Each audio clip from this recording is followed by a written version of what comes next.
Praise the Lord. கர்த்தருடைய பரிசுத்த நாமம் மகிமைப்படுவதாக. இந்த அருமையான நாளுக்காக நான் ஆண்டவரை ஸ்தோத்திரிக்கிறேன்.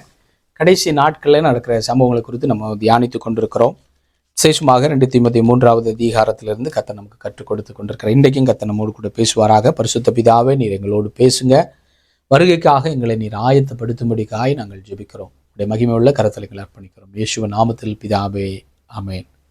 அன்புக்குரிய கர்த்தருடைய பிள்ளைகளை, நம்ம இதில் அநேக காரியங்களை நம்ம தியானித்திருக்கிறோம். விசேஷமாக 19 விதமான கேரக்டர்ஸ், கடைசி காலத்தில் மனிதனை கொடிய மனிதனாய் மாற்றுகிற காலங்களை குறித்து நம்ம வேதத்தில் அநேக காரியங்களை பார்த்தோம்.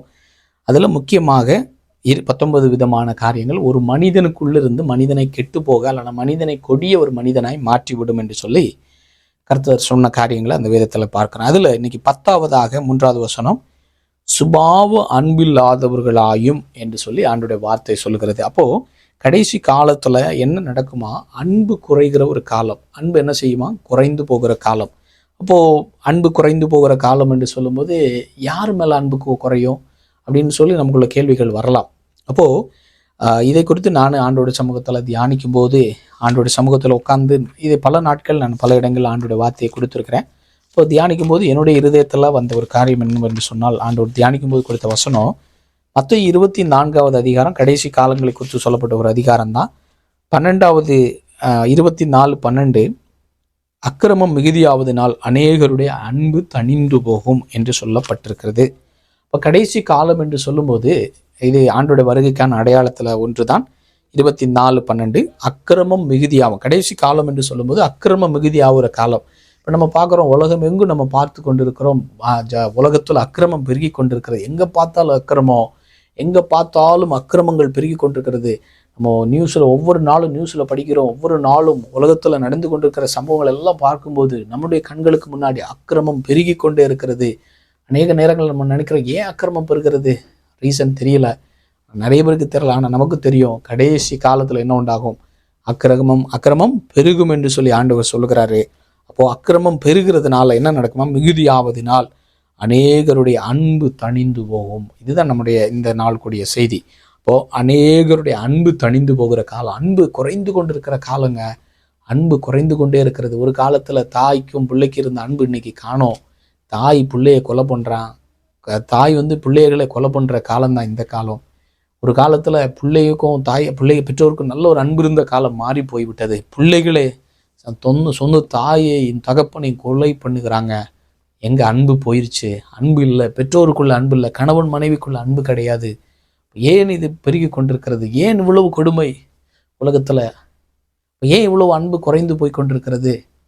அன்பு ஒரு குடும்பத்தில் ஒரு கணவன் மனைவிக்குள்ள ஏன் அவங்க ஒன்றாக இணைந்திருக்கிறாங்க? ஒன்லி ஒருவேளை மாம்ச ஆசைக்காக மட்டுமா? இல்லை குழந்தையை பெற்றெடுத்ததற்கு மட்டுமா? இல்லை, அன்பு தான் அவங்களை இணைக்கிறது. அன்பு தான் ஒரு இருதயம் இன்னொரு இருதயம் இணைக்கப்படுகிறது. இப்போ இந்த அன்பை இன்னைக்கு பிசாசு என்ன பண்ணிட்டு இருக்கான்னு தெரியுமா? திருடி கொண்டு இருக்கிறான். அன்பு அவங்க இருதயத்திலிருந்து எடுத்து விட்டால் அவர்கள் அந்த வாழ்க்கை நரகமாய் மாறிவிடும். அந்த வாழ்க்கையில் சமாதானம் இருக்காது, ஒரு வாழவே பிடிக்காது. அன்பு இல்லைன்னா என்னடா ஒரு வாழ்க்கை, ஒரு வெறுப்பு, வாழ்க்கையில் ஒரு வெறுப்பு வந்து கொண்டே இருக்கு. இன்னைக்கு நிறைய பேர் வாழும்போது குடும்ப வாழ்க்கையில் வெறுத்து வாழ்ந்து கொண்டிருக்கிறாங்க. பிள்ளைகளுக்குள்ள ஒரு வெறுப்பு. ஏனென்று சொன்னால் பெற்றோருக்கும் பிள்ளைகளுக்கு அன்பு இல்லை, ஒருவருக்கு ஒரு அன்பு இல்லை. வேலை செய்கிற இடத்துல, நீங்கள் வேலை செய்கிற இடத்துல ஒருவருக்கு ஒரு அன்பு இல்லைன்னு வைங்களேன், எல்லா நாளும் போட்டி போட்டு சண்டை போட்டு இருந்தீங்கன்னா அந்த கம்பெனியில் வேலை பார்க்க முடியாது, வேலை செய்ய முடியாது. ஸ்கூலில் போகிறீங்க, ஃப்ரெண்ட்ஸு கொண்டு ரெண்டு பேரும் டெய்லி சண்டை போட்டுக்கிட்டு இருந்தீங்கன்னா நிச்சயமாக ஸ்கூலுக்கு போக முடியாது. ஏன் என்று சொன்னால் அன்பு குறைகிறது. ஒருவருக்கு ஒரு அன்பு குறைந்து கொண்டிருக்கிற காலம்தான் இந்த கடைசி காலம்.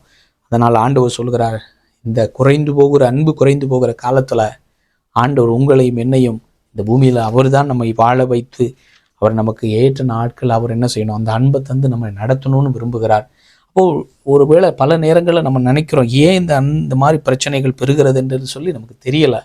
ஆனால் ஆண்டோட பிள்ளைகளுக்கு ரகசியம் தெரியும். ஏனென்று சொன்னால் கடைசி கால அன்பு குறைதான் செய்யும். ஆனால் குறைந்தாலும் ஆண்டவராகிய இயேசு கிறிஸ்து நமக்குள்ளே வரும்போது அந்த அன்பு ஆண்டவர் நம்ம என்ன செய்வார்? அந்த அன்பை நமக்குள்ளே தந்துக்கிட்டே இருப்பார். அக்கிரமம் பெருகிட்டு இருந்தாலும், என்ன விதமான போராட்டங்கள் பெருகி கொண்டிருந்தாலும், அந்த கிறிஸ்துவோடைய அன்பு நமக்குள்ளே பெருக நம்ம என்ன செய்வோம் தெரியுமா? நம்முடைய வாழ்க்கை ஒரு வித்தியாசமான ஒரு வாழ்க்கையாக இருக்கும். ஏனென்று சொன்னால் ஆண்டவராகிய இயேசு கிறிஸ்து அன்பின் தெய்வம். அவர் நம்முடைய தேவன் பிதாவானவர் அன்பாகவே இருக்கிறாரு. இயேசு கிறிஸ்து அன்பாத்தான் இருக்கிறாரு. அதனால தான் அவர் என்ன செய்தார், உங்களை என்னை நேசித்து, நம்ம பாவம் செய்தோம், ஆதாம் ஏவாள் முற்பிதாக்கள் பாவம் செய்தார்கள், பாவம் செய்து கூட அவர் என்ன செய்தார், என் பிள்ளைங்க, நான் என்னுடைய சாயலுக்கு ஒப்பாய் படைக்கப்பட்ட என் பிள்ளைங்க பாவம் செய்தார் என்று சொல்லி அவர் தூக்கி எறியவில்லை.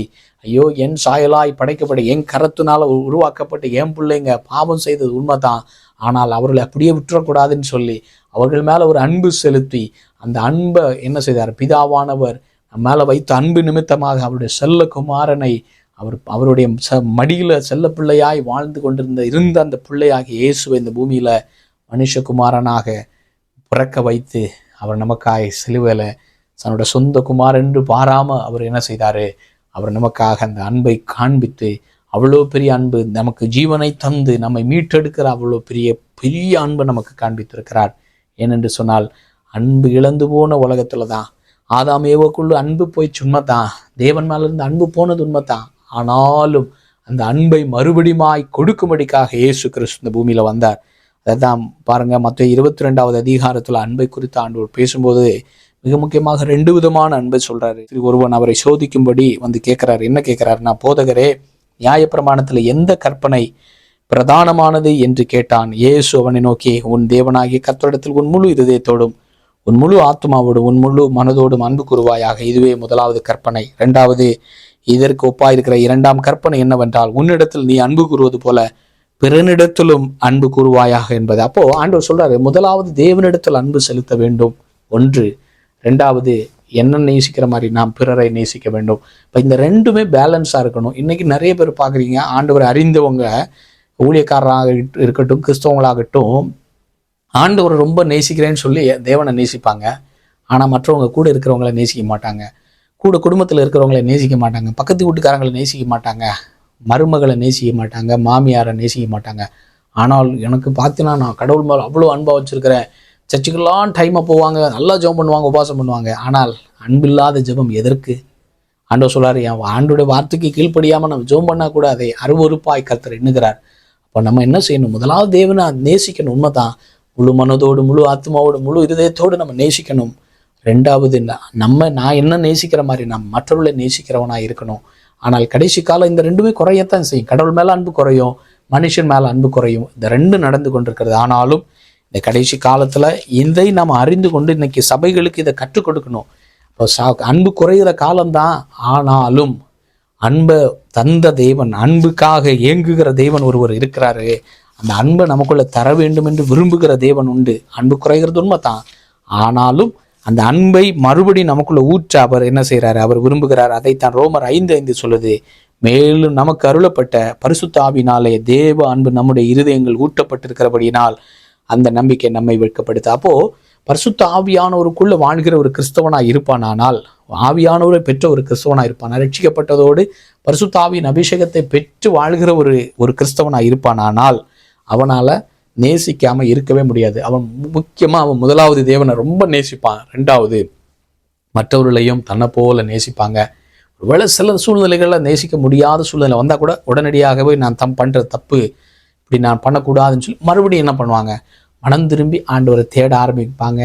மற்ற விதத்தில் அவங்கள மற்றவர்களை நேசிக்கிற விதத்தை மறுபடியும் பெற்றுக்கொண்டு ஒரு அன்போடு நடந்து கொள்வாங்க. அப்போது இந்த அன்பு குறைகிறத நம்ம புரிஞ்சு கொண்டு சபைகள் புரியணும். சபைகள் என்ன செய்யணும், ஐயோ நான் அன்பில் எங்கேயோ நான் வீக்காக இருக்கிறேன்னு சொல்லி புரிந்து கொண்டு, அதனால தான் ஆண்டவர் எபேசு சபை பார்த்து சொல்கிறாரு, ஆதியில் கொண்டிருந்த அன்பை நீ விட்டு விட்டாய் என்று சொல்லி, உன்னும் பெயரில் எனக்கு ஒரு குறை உண்டுன்னு ஆண்டவர் சொல்கிறாரு.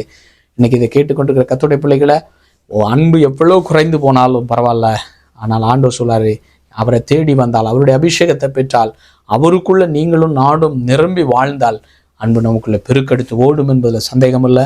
இன்னைக்கு இதை பார்த்து கொண்டிருக்கிற கர்த்தருடைய பிள்ளைகளை, ஒருவேளை மற்றவர்களை நேசிக்க முடியலையா, இல்லை தேவனை நேசிக்க முடியலையா, தேவனை காட்டில் உலகத்தை நேசிக்கிறீங்களா, இன்னைக்கு ஒப்பு கொடுங்க. ஆண்டவரை, எனக்குள்ள சில நேரங்கள் அப்படி வந்திருக்கிறது உண்மைதான், ஆனால் இன்றைக்கு ஆண்டவரை நீங்கள் எங்கள் கூட பேசியிருக்கீங்கப்பா, உண்மையான ஒரு அன்பை தாங்க. நான் அன்பு குறையும் என்பதை நீங்கள் சொல்லியிருக்கீங்க, சுபாவ அன்பு குறையும், தேவன் மேலே இருக்கிற அன்பு குறையும்னு சொன்னீங்க, உண்மைதான். ஆனாலும் பரிசுத்த ஆவியானவர் மூலமாக உங்கள் அன்பை, மற்றவங்களை நேசிக்கிற ஒரு அன்பை எனக்குள்ள ஊற்றுகிறதற்காய் நன்றி ஆண்டவரே. கடைசி காலத்தில் கொடிய மனிதர்கள் உண்டாவாங்க, உண்மைதான். ஆனால் நான் கொடிய மனிதன் அல்லப்பா, உங்கள் சாயலை பெற்று உன் பிள்ளையா எங்களை மாற்றி எல்லாரையும் நேசிக்கிற ஒரு இருதயத்தை நீ தருகிறதற்காய் நன்றி. இந்த வார்த்தைகள் மூலமா நம்முடைய வருகைக்காக எங்களை ஆயத்தப்படுத்துங்க. இந்த வார்த்தைகள் 30, 60, 100 மடங்கு கனி கொடுக்கட்டும். இயேசுவின் நாமத்தில் பிதாவே, ஆமேன், ஆமேன்.